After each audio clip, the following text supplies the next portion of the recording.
teman-teman, saya Erika Ananda Saputri. Di sini saya akan menjelaskan materi telaah kurikulum mengenai perubahan dan perbedaan kurikulum dari kurikulum 1947 yaitu Rencana Pembelajaran 1947 sampai dengan kurikulum Merdeka atau kurikulum nasional sekarang. Teman-teman, macam-macam kurikulum yang ada di Indonesia terdapat banyak sekali.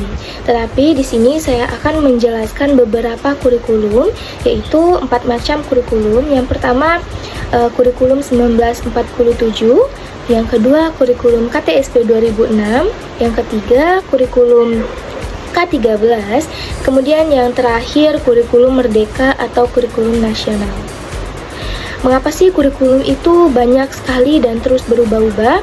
Karena kurikulum ini perlu dievaluasi dan perlu direvisi sesuai dengan perkembangan zaman yang semakin maju tentunya, dan juga sesuai dengan kebutuhan siswa. Karena di setiap tahunnya atau di setiap periodenya kebutuhan belajar siswa itu berubah-ubah. Maka dari itu kurikulum juga harus disesuaikan dengan kebutuhan siswa dan juga tuntutan dari perkembangan zaman yang harus kita seimbangkan dengan dunia pendidikan. Yang pertama ada kurikulum 1947 atau disebut juga sebagai kurikulum Rencana Pembelajaran 1947.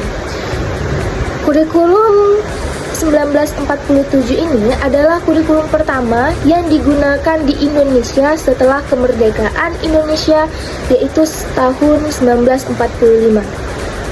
Pada kurikulum ini, perubahan arah pendidikan lebih bersifat politis, dari orientasi pendidikan Belanda ke kepentingan nasional. Nah, kurikulum Rencana Pembelajaran 1947 ini secara resmi dilaksanakan di sekolah-sekolah mulai pada tahun 1950.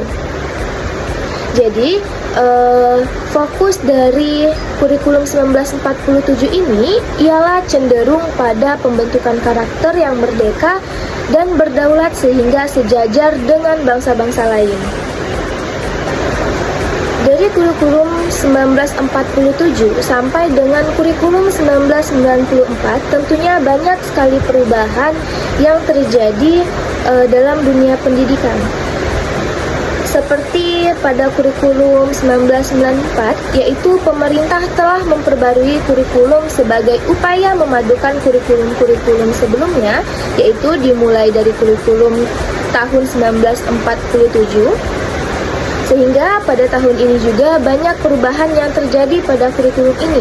Beberapa perubahannya yaitu dimulai dari perubahan sistem pembagian waktu pembelajaran, yang mana dari semester ke caturwulan. Mengapa hal ini dilakukan? Hal ini dilakukan agar siswa dapat menerima lebih banyak materi pembelajaran dalam 3 kali caturwulan selama setahun. Kemudian selanjutnya yang kedua ada kurikulum KTSP 2006. Kurikulum KTSP 2006 ini adalah kurikulum tingkat satuan pendidikan yang diresmikan oleh pemerintah pada tahun 2006. Kurikulum ini diresmikan untuk menggantikan kurikulum berbasis kompetensi atau KBK pada tahun 2004. Perubahan ini tentunya dilakukan karena adanya kekurangan pada kurikulum sebelumnya, yaitu pada kurikulum KBK. KTSP ini bersifat desentralistik, artinya kurikulum KTSP 2006 ini memberikan otonomi kepada lembaga pendidikan untuk menyusun dan melaksanakan kurikulum sehingga guru dapat merancang pembelajaran sesuai dengan kondisi siswa dan lingkungan sekolah. Dalam proses pembelajarannya, kurikulum ini menerapkan 3 aspek. Yang pertama ada aspek eksplorasi, yang kedua ada aspek elaborasi, dan yang ketiga ada aspek konfirmasi.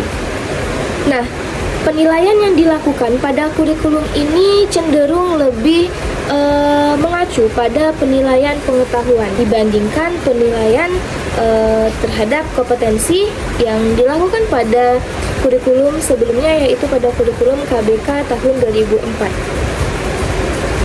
Perbedaan dari kurikulum KTSP ini dari kurikulum sebelumnya, yaitu yang pertama dapat kita lihat dari pendekatan.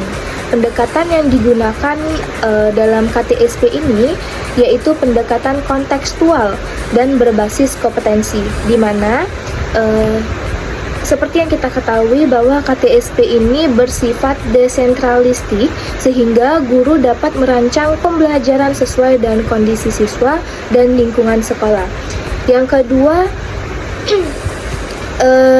ada otonomi, yaitu KTSP memberikan otonomi yang luas kepada satuan pendidikan, yang mana KTSP ini menetapkan standar kelulusan secara nasional melalui peraturan pemerintahan. Perbedaan yang ketiga dapat kita lihat melalui tujuan. Nah, yaitu KTSP ini bertujuan untuk memandirikan dan memberdayakan satuan pendidikan, di mana KTSP ini memberikan kebebasan kepada guru-guru untuk membuat silabus dan penilaian yang disesuaikan dengan daerahnya masing-masing. Kemudian kurikulum yang ketiga itu ada kurikulum K13. Kurikulum K13 ini merupakan penyempurnaan dari kurikulum tingkat satuan pendidikan atau kurikulum KTSP 2006. Nah, perubahan yang signifikan dari kurikulum 2013 ini diantaranya ialah penghapusan mata pelajaran bahasa Inggris di sekolah dasar. Karena materi mata pelajaran yang biasanya diajarkan setiap pekannya itu bergantung pada tema yang sudah ditetapkan. Adapun perbedaan kurikulum K13 ini ialah yang pertama, kurikulum K13 lebih menekankan pada pengembangan kompetensi siswa, yaitu keseimbangan soft skill dan hard skill-nya. Kemudian perbedaan yang kedua, yaitu kurikulum 2013 ini lebih berbasis pada penguatan penalaran dan aspek sikap, bukan lagi hafalan semata. Yang ketiga adalah pada kurikulum 2013 ini ia menerapkan pendekatan saintifik dengan proses 5M. Apa saja? 5M itu terdiri dari yang pertama mengamati, kedua menanya, ketiga mengumpulkan informasi, yang keempat menalar, dan yang kelima ada mengomunikasikan.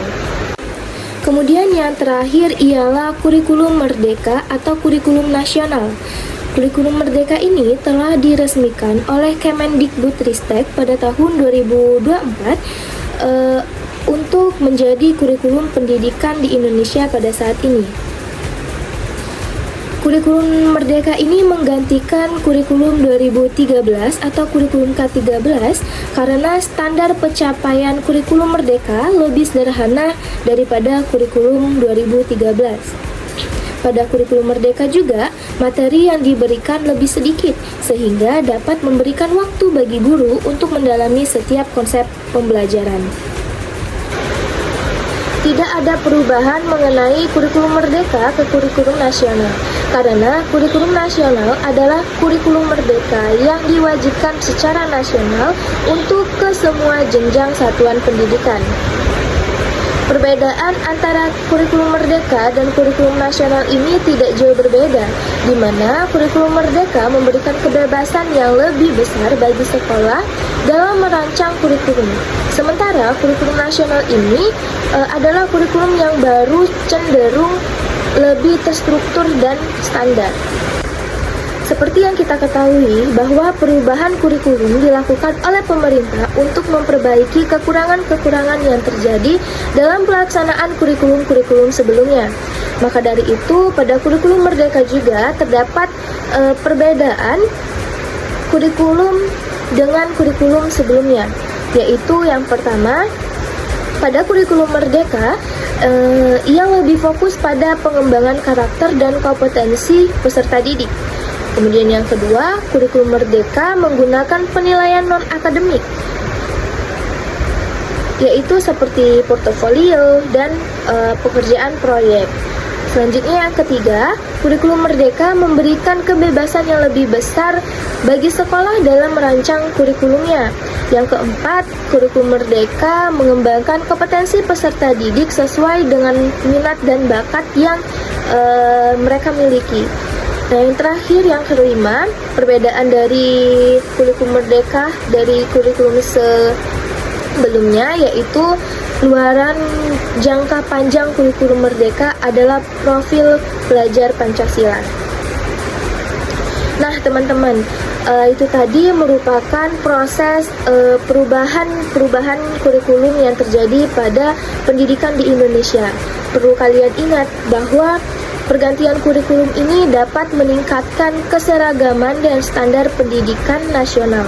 Namun, pergantian ini juga membutuhkan penyesuaian yang mungkin memakan waktu dan sumber daya yang lebih banyak.